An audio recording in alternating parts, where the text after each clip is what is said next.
देश में आपका स्वागत है। आपके साथ मैं दीपेश बरगले। देश का सबसे साफ शहर अब सुरक्षा को लेकर नवाचार कर रहा है, नया प्रयोग करने जा रहा है। इस नवाचार के बाद इंसानी जिंदगी से खिलवाड़ नहीं होगा।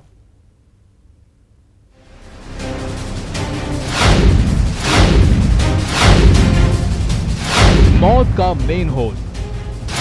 3 साल में 5 मजदूरों की मौत, 20 से ज्यादा हुए बेहोश। ये तो एक शहर के आंकड़े हैं, लेकिन पूरे देश के हाल देखेंगे तो आंकड़ा डराने वाला है। लेकिन इस दिशा में एक नया प्रयोग करने जा रहा है देश का सबसे साफ शहर इंदौर। अब वो दिन दूर नहीं जब आपको मिनी मुंबई में रोबोट सीवेज की सफाई करता नजर आएगा।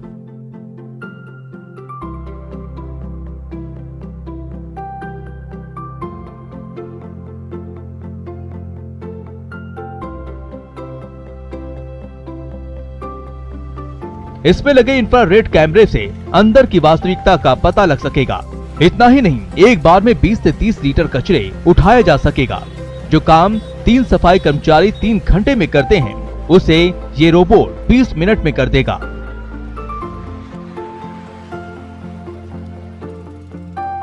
फिलहाल 10 रोबोट हैं, जिन्हें जरूरत के हिसाब से बढ़ाया जाएगा। अब जरा फायदे जान लीजिए। जहरीली गैसों से बच सकेंगे सफाई कर्मचारी। साइज के हिसाब से एडजस्ट हो जाएगा रोबोट। सीवर के वजनी ढक्कन को उठाने से लेकर सफाई तक एक बार में उठाएगा 20 से 30 लीटर तक का गीला कचरा। इंफ्रारेड कैमरे से सीवेज के अंदर स्थिति होगी साफ। 20 मिनट में कर देगा सीवर की सफाई। सफाई के लिए 10 रोबोट पहुंच रहे हैं इंदौर। हैदराबाद की एजेंसी है जेन रोबोटिक्स, उसके द्वारा रोबोट्स बनाए गए हैं जिससे कि ड्रेनेज लाइन में कर्मचारियों को, सफाई कर्मचारी उतरने की ज़रूरत नहीं रहेगी। वो रोबोट उसके चेंबर में उतारा जाएगा, वो वहाँ से सफाई करके उसका जो भी मटेरियल रहेगा ऊपर मशीन के द्वारा लिफ्ट हो जाएगा। और इससे जो कर्मचारियों को ड्रेनेज में उतरने की, वहाँ पर जो गैसेस और इसकी जो भी समस्याएं रहती वो नहीं होंगी, उससे कोई दुर्घटनाएं नहीं होंगी। और अभी ट्रायल के तौर पर 10 रोबोट लिए जाएंगे और ये 10 रोबोट CSR में भारत पेट्रोलियम कंपनी लिमिटेड द्वारा उपलब्ध कराए जाएंगे। इंदौर नगर निगम की मेयर मालिनी गौड़ का कहना है कि मेन होल में घुसकर सफाई करने में कर्मचारियों की जान जोखिम में रहती है और सीवर लाइन में जहरीली गैस होने की वजह से कई बार सफाई कर्मचारियों की मौत भी हो जाती है।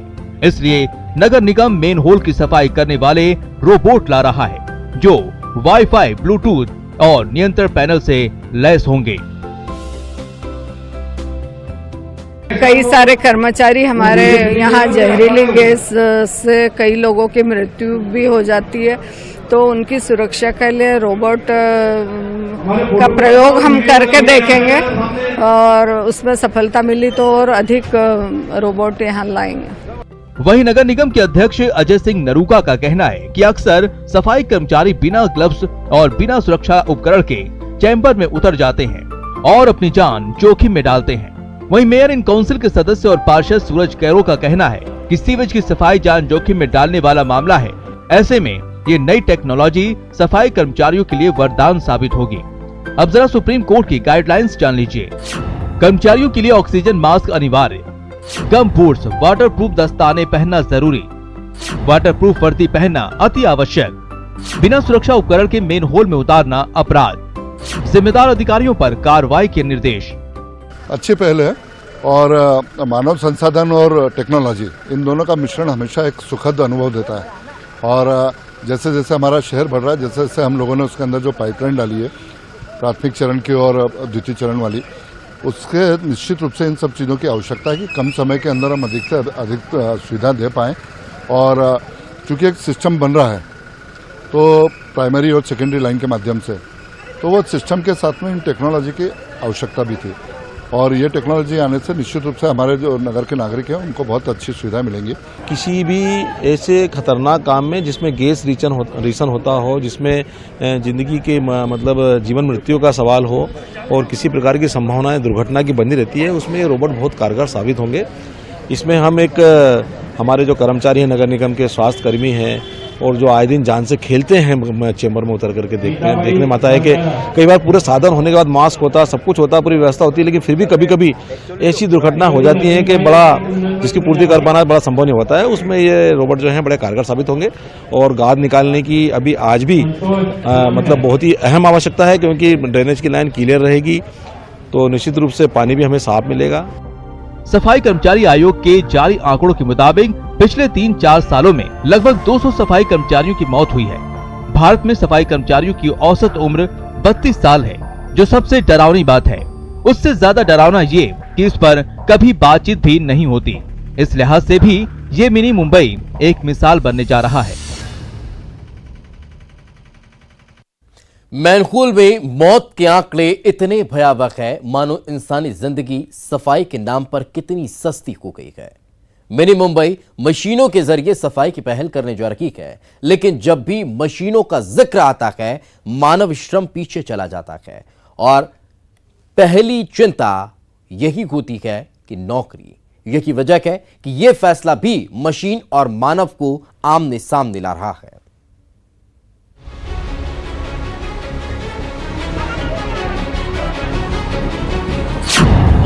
मैनहोल 3 साल में 5 मजदूरों की मौत, 20 से ज्यादा हुए बेहोश।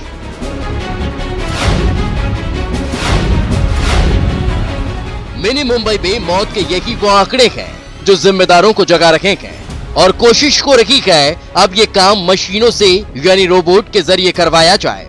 लेकिन रोजी रोटी छीनने की चिंता ने कर्मचारियों को मशीन के खिलाफ सोचने पर मजबूर कर दिया।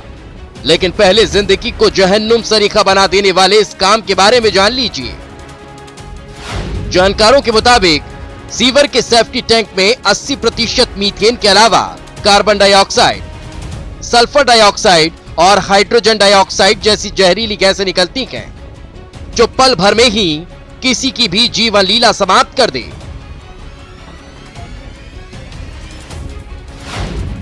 अदालतों में कई बार लोगों की जिंदगी का मामला उठा। सुप्रीम कोर्ट ने तो बाकायदा गाइडलाइन दी है, जिसके मुताबिक सीवरेज सफाई में 3 उपकरण जरूरी है। चैम्बर में सफाई के लिए उतरे कर्मचारी के पास गैस डिटेक्टर होना चाहिए, जिससे पता लगाया जा सके कि चैम्बर में गैस है या नहीं। ब्लोअर होना अति आवश्यक है, जो चैम्बर की गैस को बाहर करता है और ऑक्सीजन को चैम्बर मिलाता है। सेफ्टी बेल्ट होना जरूरी है, जिसका एक सिरा सफाई कर्मचारी के शरीर पर बंधा होता है और दूसरा ऊपर खड़े कर्मचारी संभालते हैं, जिससे किसी भी आपात स्थिति में चैम्बर में उतरे कर्मचारी को ऊपर खींचा जा सके। लेकिन अफसोस कि एक मरियल सी रस्सी के अलावा कुछ नजर नहीं आता, जिससे हादसे होते हैं। जी, मशीन भी करती है अपना कार्य, पर आदमी भी अच्छा कार्य कर लेता, उतरकर सफाई वगैरह अच्छी हो जाती है। यहाँ पर एक रिस्की मामला रहता है, यदि गहराई चेंबर में उतारा जाता है एक रिस्की मामला रहता है।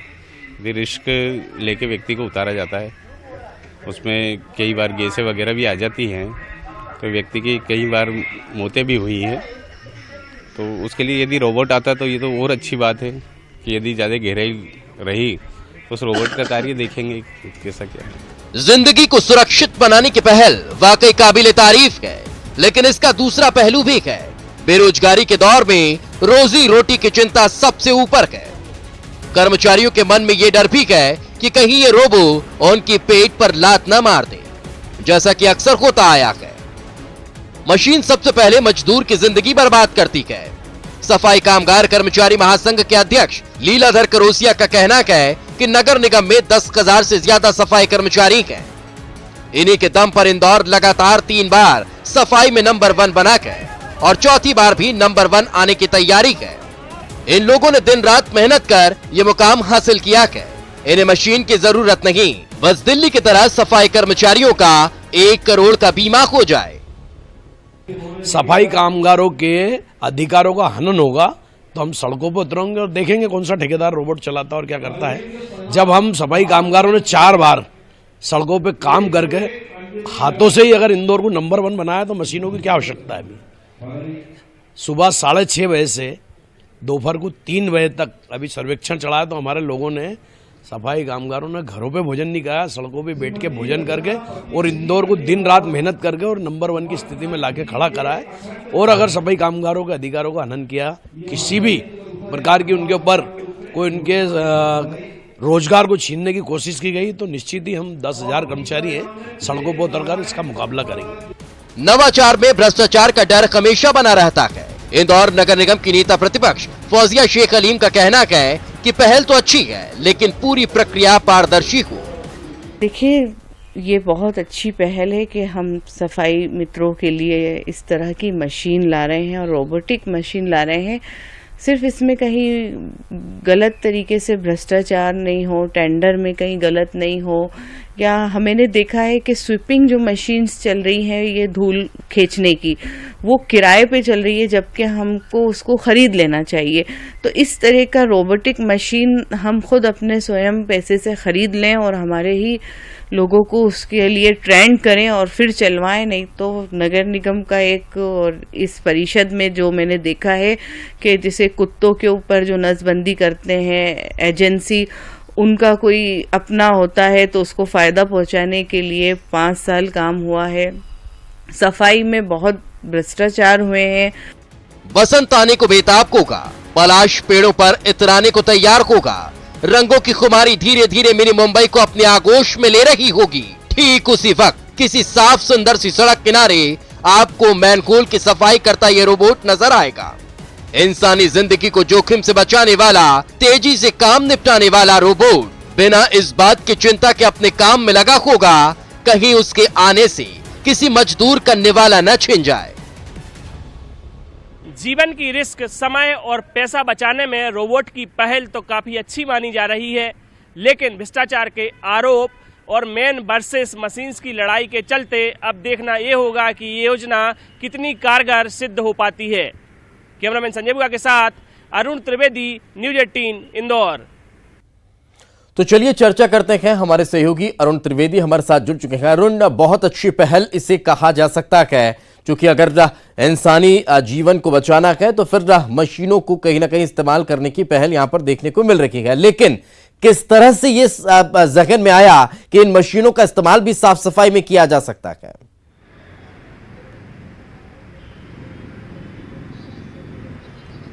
बिल्कुल, देखिए जिस तरह से जो जहरीली गैसें हैं सीवेज में और उससे हजारों लोग बीमार पड़ रहे हैं और टीबी, कोलोसिस, अस्थमा, दमा जैसी गंभीर बीमारियों को बस शिकार हो रहे हैं, उनकी जो औसत उम्र है वो भी लगातार कम होती जा रही है। और इसमें जो साफ़ सफाई करने वाले लोग हैं, कई बार उनकी मौत भी हो जाती है इन जहरीली गैसों की वजह से। इस बात को ध्यान में रखते हुए हैदराबाद के कुछ लड़कों ने ये रोबोट बनाया, उसको लेकर नगर निगम ने खासी अपनी दिलचस्पी दिखाई और अब इनका जान का जोखिम कम करने के लिए इन रोबोट से सफाई या गटर सीवेज की कराई जाएगी, जिससे कि लोग जो जहरीली गैसों के प्रभाव में आकर उनकी मौत हो जाती है, उनसे, उनकी जान के जोखिम से उनको बचाया जा सके। लेकिन जो सबसे बड़ा सवाल यही है कि सफाई कर्मियों को इस बात का डर है कि उनका रोजगार न छिन जाए, इन मशीनों के आने से उनकी रोजी रोटी न चली जाए, इसलिए वो इसका विरोध कर रहे हैं। हालांकि ये अच्छी पहल है और नगर निगम की अच्छी पहल इसे कही जाएगी कि गटर में उतरेंगे, रोबोट उतरेंगे और लोगों को, जो आप जब कहीं से निकलते हैं, गंदा पानी आपके पैर को छू जाए तो आप उसको साफ करते हैं, लेकिन ये लोग तो गंदगी में उतरकर पूरी गंदगी की सफाई करते हैं और जान जोखिम में डालते हैं। लेकिन रोबोट आने के बाद उनको उस गटर में नहीं उतरना पड़ेगा, वो सम्मानजनक जीवन जी सकेंगे और उनकी जीवन का रिस्क है वो भी कम हो जाएगा। तो ये तो पहल तो अच्छी है, पर बस चिंता उनको इसी बात की है कि उनका रोजगार न छिन जाए। हम आपको बता दें कि इंदौर नगर निगम में 18,000 कर्मचारी हैं जो सफाई में दिन रात लगे रहते हैं और जो सफाई का चौका लगाने की इंदौर की तैयारी है उसमें इनका अहम योगदान है। और 10,000 सफाई कर्मी हैं जो इस ड्रेनेज से लेकर और दूसरी सफाई के काम करते हैं। तो दिन रात इन लोगों ने मेहनत की है और 2 जो तिमाही है उसमें इंदौर नंबर 1 आ भी चुका है और बस 2 तिमाही का रिजल्ट आना बाकी है। तो ऐसे में माना जा रहा है कि इंदौर इस बार सफाई में चौका लगाएगा, लेकिन इनकी जो मेहनत है, लोगों की जो प्रतिबद्धता है, उसकी वजह से इंदौर ये सफाई में नंबर 1 आया है। उसमें सफाई कर्मचारियों का अहम योगदान है। ऐसे में यही सफाई कर्मचारी कहीं ना कहीं अब चिंतित भी नजर आ रहे हैं, लेकिन अब यही देखना होगा कि आखिर कैसे इस पूरी प्रक्रिया को समझा जाता है, कैसे इन कर्मचारियों को आश्वस्त किया जाता है कि मशीन जरूर आएगी लेकिन उससे आपकी नौकरी नहीं की जाएगी। यही सबसे बड़ा सवाल है। बहुत बहुत शुक्रिया हमारे साथ चर्चा में जुड़ने के लिए, इस तमाम जानकारी के लिए। एक छोटे से ब्रेक के लिए रुकेंगे, ब्रेक के बाद जल्द हाजिर हूं। ब्रेक के बाद आपका स्वागत है और इस वक्त बड़ी खबर जबलपुर से मिल रही है। बांदकपुर चलने वाली राजरानी बस अनियंत्रित होकर पलट गई है। कटंगी थाना अंतर्गत गोबार के पास ये हादसा हुआ है और 24 से ज्यादा यात्री इसमें घायल बताए जा रहे हैं। कई यात्री बस के नीचे दबे हुए हैं। घायलों को बस से निकालकर अस्पताल भिजवाने का प्रयास लगातार जारी है। घटना में पुलिस की बड़ी लापरवाही भी सामने आई है। दमोह और जबलपुर जिले की सीमा विवाद में अधिकारी उलझे हुए हैं। स्थानीय लोगों के साथ जनप्रतिनिधि भी मदद के लिए पहुंचे हैं। तो ये बड़ी खबर निकलकर सामने आ रही है। हादसा हुआ है और घायलों की संख्या 24 से ज्यादा बताई जा रही है। जबलपुर से बांदकपुर ये बस चलती है। राजरानी बस बताई जा रही है जो अनियंत्रित होकर पलट गई है। कटंगी थाना अंतर्गत गोबरा के पास यह हादसा होना बताया जा रहा है जिसमें 24 से ज्यादा यात्री घायल हुए हैं। तो कई यात्री बस के नीचे दबे हुए हैं। इस तरह की जानकारी भी निकलकर सामने आ रही है। घायलों को बस से निकालकर अस्पताल भिजवाया गया है। ये तस्वीरें भी आप देख सकते हैं कि यात्रियों के दबे होने की भी यहां पर तस्वीरें नजर आ रही हैं। तो ये बड़ी खबर निकलकर सामने आ रही है। अब सवाल ये भी उठ रहा है कि लापरवाही भी यहां पर देखने को मिली है।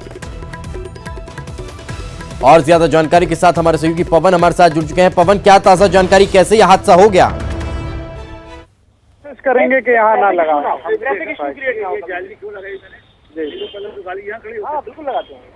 पवन, आप मेरी आवाज सुन पा रहे हैं? कैसे यह हादसा हो गया?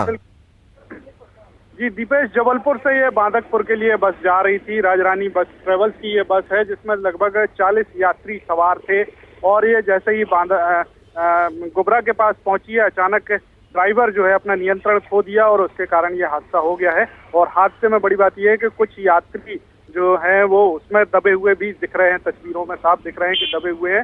स्थानीय लोगों ने तत्काल मदद के लिए प्रयास किया लेकिन दूसरा बड़ा पैंच यहाँ पर यह आया कि दमोह और जबलपुर की जो सीमा है उसके बीच में यह हादसा हुआ था जिसमें पुलिस ने पहुंचने में कहीं ना कहीं लापरवाही की, देर की। हालांकि अभी तक किसी की डेथ इंजरी की कोई सूचना नहीं है लेकिन घायलों की संख्या जो है वो ज्यादा है। तकरीबन 1 दर्जन लोग घायल हुए। चलिए, बिल्कुल, बहुत बहुत शुक्रिया पवन इस तमाम जानकारी के लिए। तो जैसे कि हमारे सहयोगी बता रखे हैं कि तकरीबन 24 से ज्यादा लोग इस हादसे में घायल बताए जा रहे हैं। भोपाल से इस वक्त एक और बड़ी खबर निकलकर सामने आ रही है। 2 बसों में भिड़ंत हो गई है। भिड़ंत से हादसा हुआ है। कॉलेज बस और यात्री बस आपस में टकरा गई है। हादसे में कई यात्री घायल हैं। 12 से ज्यादा छात्राएं जख्मी हुई है। घायलों का अस्पताल में इलाज जारी है। तो ये बड़ी खबर भोपाल से निकलकर सामने आ रही है। राजधानी में एक और बड़ा हादसा यहां पर देखने को मिला है। सुबह रेलवे स्टेशन पर हादसा हुआ और अब यात्री बस और कॉलेज बस टकरा गई है। और ज्यादा जानकारी के साथ सहयोगी जितेंद्र जुड़ चुके हैं। जितेंद्र, आखिर क्या लापरवाही की वजह से यह हादसा हुआ या कोई और वजह? देखिए, ये भोजपुर रोड पर हादसा हुआ है। वहाँ पर एक यात्री बस और एक कॉलेज बस के आपने सामने हुई जिसमें तकरीबन 1 दर्जन से ज्यादा छात्र छात्राएं घायल हो गए। कुछ सवारियों को भी चोट आई जिन्हें निजी अस्पताल में भर्ती कराया गया। मगर कह सकते हैं कि जो यात्री बस है काफी तेज रफ्तार से जा रही थी और दूसरी तरफ से जो कॉलेज बस आ रही थी वो उसका सामने आमने से टक्कर हो जाने के चलते हादसा हुआ है। फिलहाल घायलों को इलाज के लिए निजी अस्पताल में भर्ती कराया गया है। वहीं हादसे की जाँच की जा रही है। चलिए, बिल्कुल, बहुत बहुत शुक्रिया इस तमाम जानकारी के लिए।